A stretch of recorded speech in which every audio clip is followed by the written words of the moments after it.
Hey guys, Wade Willis here for my Waifu Power Rankings list for this summer anime 2020 season.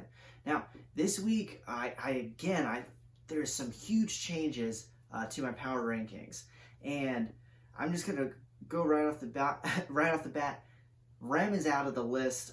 She hasn't actually performed basically for 3 whole weeks. The first week she was in the episode for like 3 minutes, and then she was out and could be indefinitely. So I can't keep her in the list. If we did like a ranking of waifus like overall, like she would be top tier, S tier, God tier, whatever you make it, she's on it. But for this season, gotta take her out. It doesn't looks like she's injured for a long time. This may be ACL surgery with the equivalent to football. Now, number 10 on my list, people are going to kill me for this, but I have Emilia from Re:Zero.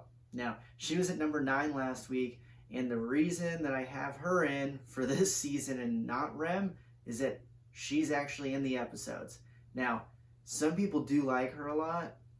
I have her at number 10 because Homegirl is trying to save Subaru and trying to save people, but she's like passing out every episode. And if we look back at the film, you're going to see this happens time and time again. I can't give her a ton of points, but there's effort there. She's cute. I like her, but yeah, she's at number 10.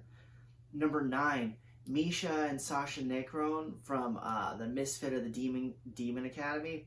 Now, they've both been in the list, sometimes both at the same time. Last week I took Sasha out because she stabbed her sister. We found out this week that they were part of the same soul. A lot of weird stuff going on there. They seem like they're both dependable now. The last episode, both of them really grew on me even more. But there's some great girls in this list that I thought had better performances. So I have both of them at number 9, a tie. Technically, they don't have the same soul now, but whatever, I have them at number 9. Number 8, Saphentite Neikes from Monster Girl Doctor, I apologize.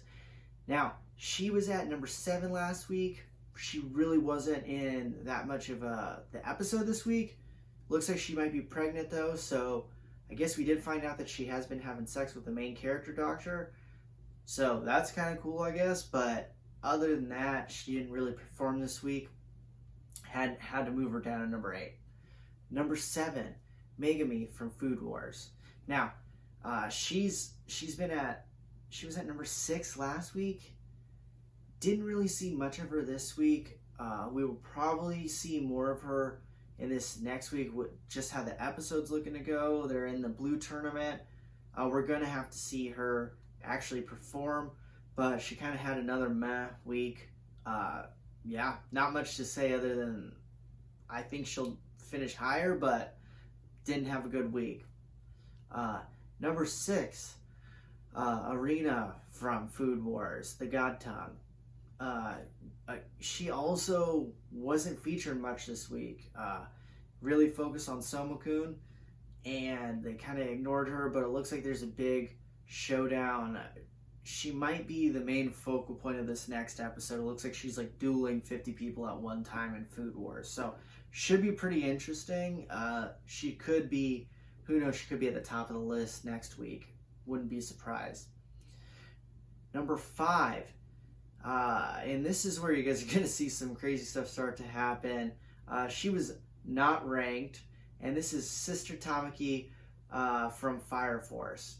Now, she's a nun, and if you guys are familiar with the show Fire Force, she's kind of not the most likable character personality-wise, but she's always tripping and ends up being naked half the time. Her like fire ability, she turns into like a fire cat girl. Automatic plus points for me. And then now in this last episode, I'll show you guys here. Basically, she trips and somehow like all of her equipment falls off, so she's just in a bikini and her nun veil. Basically, God tier and hotness if you could be a cat girl or do some weird nun bikini maneuver. don't see that very often. Will she stay up here? Probably not, but that alone, I had to have her up in the top 5. Number 4, the champs from last week in the power rankings, the Alpacas Sisters. They just really weren't in this last episode of Peter Grill. And I think they're going to continue dropping. I'm a huge fan of them, but it looks like they're having different monster girls kind of get involved with Peter Grill from now on. They could be a major force in the future. They have shown that they're going to go for the D, and they're cool with you marrying someone else. So I obviously like them a lot. I like the aggression. Gotta reward them for that. They're still on the list, but I think they're going to continue dropping just based on how this show is kind of structured. Number 3, Echidna from Food Wars, the Witch Agreed. Not ranked. She wasn't in any other episodes. 1, homegirl's cute. 2, she likes licking things for some reason.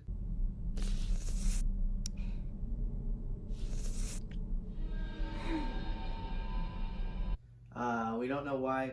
3, she stores her bodily fluids for you to drink, so she's kind of kinky in other ways too, I guess.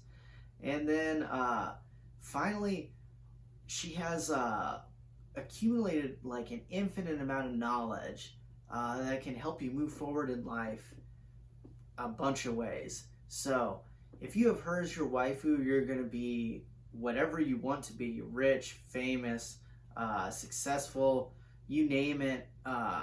You want to be a great hero. You can learn everything about your opponents. Gotta move her up to towards the top. And I hope she's really in this show a lot more. She's a really interesting character. Probably my favorite new character in the show. Number 2, Yui Yuigahama from My Teen Romantic Comedy. And she had another great week. This is 2 great weeks in a row for Yui. And if we look back at the game film, you'll see coming in hot with some good dance moves, looking cute, and really standing above every other girl in that show. And there's a ton of waifus in My Teen Romantic Comedy. And if you're standing at the top of Yukino, you're doing a good job in that season. So yeah, she's at number 2. And she was at number 5 last week. And then number 1, Mizuhara Chizuru from A Rent-A-Girlfriend. Now, she was number 2 last week. Another great performance. And got to stand even better in this episode. Like the previous episode, we got to see her amazing personality, her sticking up for the idiot main character. And she saves him again here. Kind of did it a little bit to save herself, but really stuck through longer to kind of save the main character's butt. More than he deserves. This guy really pisses me off. She's the cutest girl in the show. Her personality, her real personality, even when she's not playing a role, is pretty awesome. I like her sassiness. She's intelligent. And the main character's ex, who's worst girl ever, she really puts her in her place. And looking back at the game film here, you can see nothing I enjoy more than like best girl like Mizuhara, like putting a worst girl in her place and making her feel insecure. And this is an awesome episode for a fan service on the beach episode. It's her time to shine in a situation like that. So again, guys, what are your thoughts? We saw a lot of people drop out of my power rankings this week, and saw 2 formerly non-ranked people moving up into the top 5. So big changes, and just with how everything's going in these seasons, there's going to be a lot more character development. I'm expecting some big things in from the God of High School. Maybe the main girl from that comes in. It looks like that we're about to have some cool episodes with her. A lot of stuff going on in these shows. But yeah, guys, what do you think? Who would you have at the top of your power ranking. Do you agree? Do you think my list sucks? Please like and subscribe, and comment below on who you guys would have in your power rankings. Thanks again, guys. I'm Wade Willis.